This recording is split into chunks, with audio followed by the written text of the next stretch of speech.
I was inspired to start with glass because there's no rules. It was just freedom in the studio. Nobody was hovering over you telling you how to do something. You could experiment. There's so many ways to work with it, and you can experiment and find new ways that nobody's done before. I went to college for art. My actual degree is in art history, and I studied all sorts of vessels from all sorts of cultures and was able to use that for the initial designs of the vessels. The art history degree actually helped me with the aesthetic of this work, being that it has that antiquity quality to it, looking like it has a past.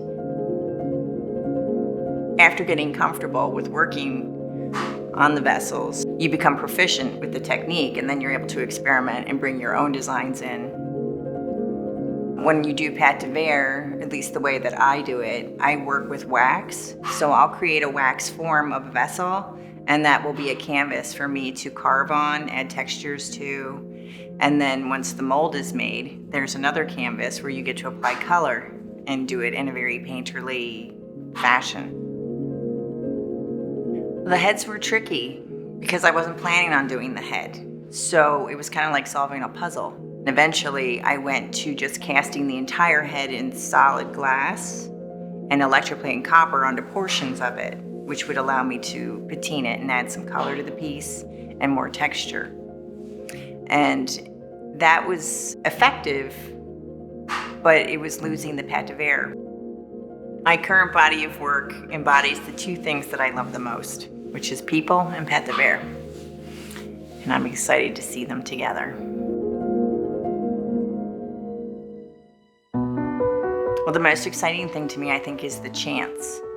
You know, you create the form and you create the mold and you put your glass in, and when you fire it, it might not fill all the way in a certain place. You don't know how it's going to come out.